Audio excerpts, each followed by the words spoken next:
no versículo de número 1, o título vai nos dizer: exortação, que é encorajamento, repreender, em permanecer na fé e na santificação. A vida de santificação é uma vida separada, voltada só para Deus.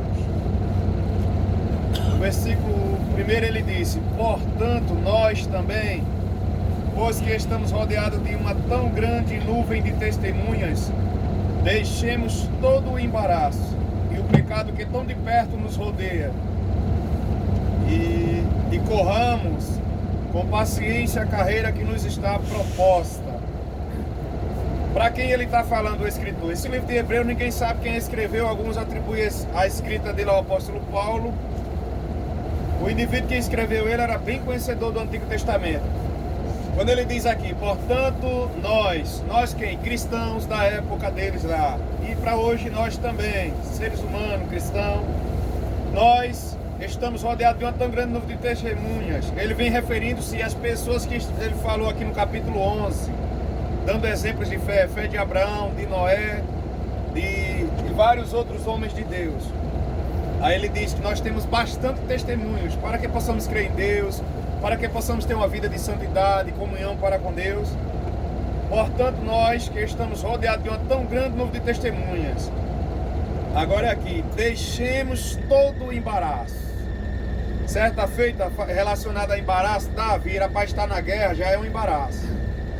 Ele estava passeando no seu palácio e ele vê uma bela mulher se lavando, tomando banho.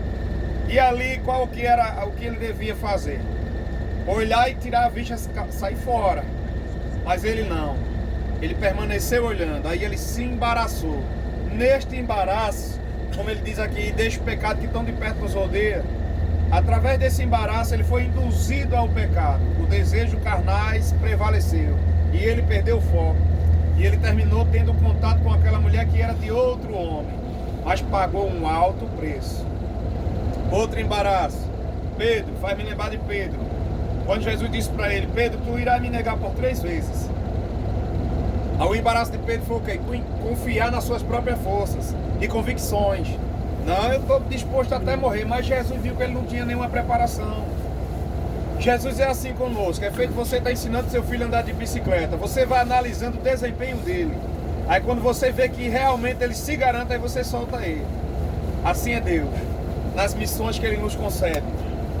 E ali, quando Pedro foi pressionado, o que foi que aconteceu? Ele cedeu à pressão, teve medo de morrer. Aí depois que ele se converte de verdade, até, eu não me lembro o texto, mas teve certa feita que Jesus disse: Pedro, quando tu se converter, eu até li ele ontem, mas eu esqueci onde é que está. Aí Jesus disse para o próprio Pedro: quando tu se converter, mas espera aí, Pedro não andava com Jesus? Aí é aquela questão, não quer dizer que a pessoa esteja na igreja ou diz ter uma religião que ele está convertido. Existem muitas pessoas convencidas que é convertida, é um outro departamento. Uma conversão é uma mudança radical na vida do ser humano. Todas as áreas de sua vida é afetada. Aí Pedro se embaraçou nisso.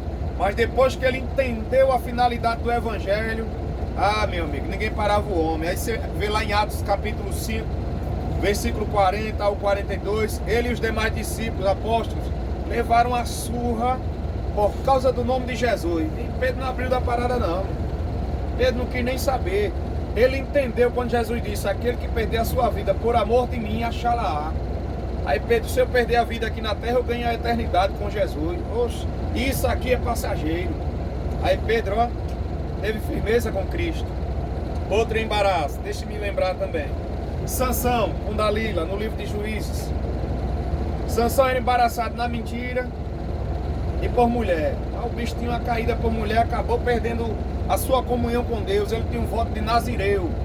Esse voto de Nazireu, ele não podia beber nada que fosse derivado da uva. Não podia beber vinho, não podia tocar em corpos mortos. Ele vai e mata um leão e toca no cadáver do leão. Aí já começa perdendo a intimidade com o céu. E ele foi se embaraçando. E nesses embaraços terminou pecando.